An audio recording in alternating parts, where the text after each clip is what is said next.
Assalamualaikum warahmatullahi wabarakatuh. Waalaikumsalam warahmatullahi. Hai gengs you, welcome back to my channel Aiman Ricky Vlog.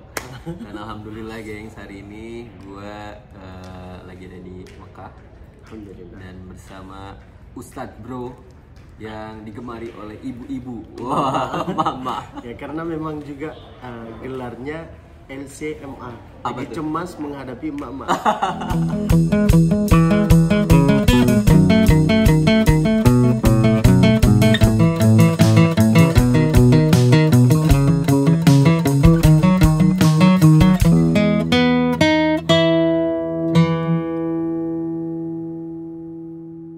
Jadi Ustadz Abdul Basit guys, yang luar biasa banget, terkesima banget nih sama Ustadz yang masih muda.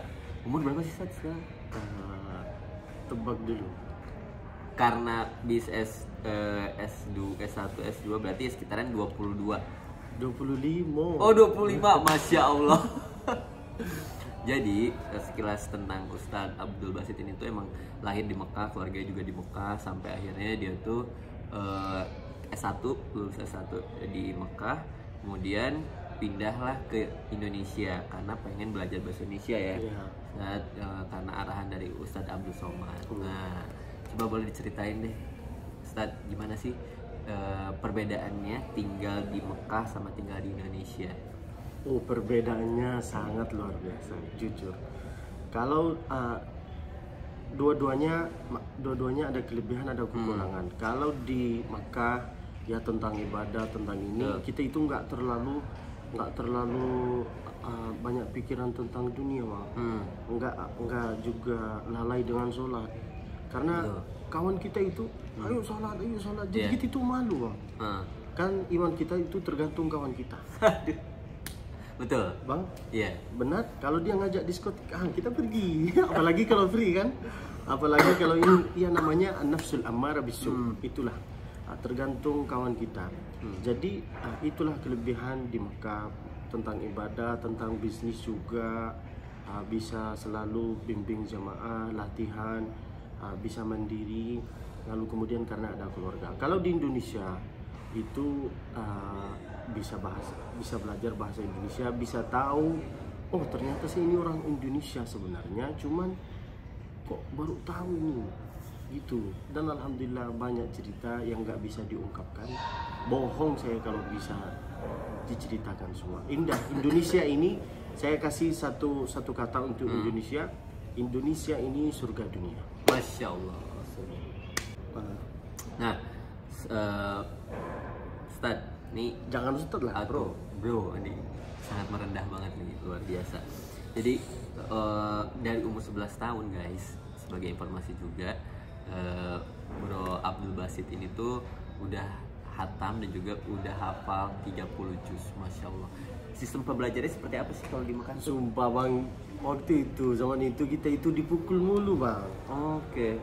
Kalau saya bicara tentang motivasi ini enggak. Tentang apapun lah, berawal karena keterpaksaan. Betul. Lama-lama menjadi kebutuhan, lama-lama menjadi lupa.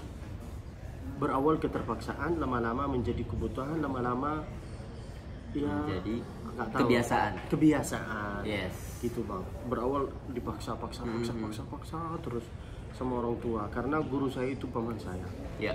Lalu orang tua saya itu kalau saya pergi ke Masjidil Haram ditanya sama guru, hafal enggak Abdul Basit? Enggak Ustaz. Dipukul, Bang. Masya Allah. Balik ke rumah bertemu sama Mungkar Nakir.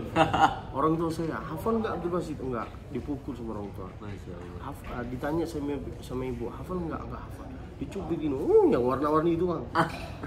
Ya alhamdulillah dari situ saya hafal. Terus lama-lama menjadi kebutuhan, diundang sini sana sini lomba-lomba, terus lama-lama menjadi kebiasaan, sudah jadi imam segalanya begitu. Masya Allah. Berarti emang benar harus dari kecil tuh harus dipaksa ya. Iya, harus dipaksa, Bang. Aduh, sayangnya gue dari kecil udah dipaksa, tetap aja nih gua. Tapi alhamdulillah abang jadi pendai lewat keartisan TV juga. Amin, mudah-mudahan. Ya, karena gini, Bang, banyak orang yang ngerti dalam dakwah harus jadi ustaz, harus jadi. Banyak orang yang bisa dakwah dengan lagu. Contohnya, walaupun hidup 1000 tahun bila tak sembahyang apa gunanya? Itu kan tak masuk. Betul. Mudah-mudahan lah ya. Nah, sekarang ke tema intinya tentang haji nih guys. Gue tuh pengen tanya sama Ustadz Bro. Jadi kan sekarang tuh kalau misalkan banyak banget nih, kalau kemarin-kemarin aku tuh kalau lagi habis umroh, terus ya udah potong aja gitu. Tahalulnya tuh potongnya tuh ya cuman beberapa doang, sekedarnya doang, berapa senti doang. Nah, ntar nih pas mau haji itu tuh banyak banget yang menyarankan udah botakin aja.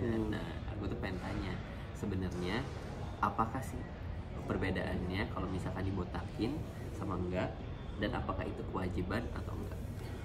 Gini ya, Nabi itu mendoakan yang botak 3 kali, sedangkan yang nggak botak itu cuma dapat 1 kali.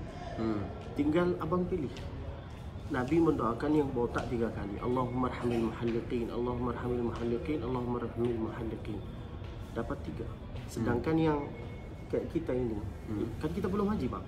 Nah, kan sedangkan yang potong cuma sekedar berapa senti, itu cuma Allahumma arhamil muqassirin. Jadi tinggal abang pilih. Mau yang mana? Mau botak, mau ini. Kalau saya bang sudah botak 7 kali. Dulu rambut saya gini bang, sekarang jadi tipis banget bang. Turun lagi sini. Ya tinggal abang pilih. Oke. Cuman saran dari saya, ini supaya diampuni dosanya abang, supaya itu yang pertama, supaya diampuni dosanya, yang kedua supaya dapat doanya Nabi, yang ketiga supaya saya pernah haji dan saya pernah alhamdulillah gitu, banyak kenang-kenangan dan cerita. Mendingan saran dari saya botak. Kalau saya sudah bang. Yang penting masih ada hadis lah, daripada orang-orang yang lain ini ada, ini nggak ada, ini nggak ada, ini nggak ada pula. Opini-opini. Siap, insya Allah kalau gitu deh.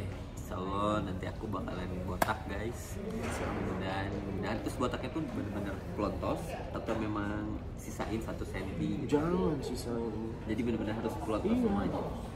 Masa seperti abang ini kalau dikasih 2 tawaran, mau diampuni dosanya semua, apa mau disisain? Itu bang. Seperti itu. Siap. Kalau gitu aku udah tahu jawabannya. Terima kasih banyak Ustadz. Mudah-mudahan ini juga berguna nih buat teman-teman yang menginfokan kalau temannya nanti lagi umroh atau haji, misalkan untuk dibotakin juga. Dan dapetin doanya Nabi sebanyak 3 kali. Kemudian dihapuskan segala dosa-dosa kita. Amin amin ya rabbal alamin. Iya sebentar ya. Ya sebentar. Sudah. Udah. Kita sebelum tutup, kita lanjut ke vlog saya karena saya juga ada pertanyaan banyak terhadap beliau ya. Oke, nonton di vlognya Ustadz Abdul Basit Busfi. Jangan lupa subscribe, like, share, komen. Sukses selalu, Allahumma amin. Mudah-mudahan diterima haji. Amin amin ya Allah, amin ya rabbal alamin. Mudah-mudahan juga bisa datang ke sini bersama beserta keluarganya. Amin amin ya Allah ya rabbal alamin.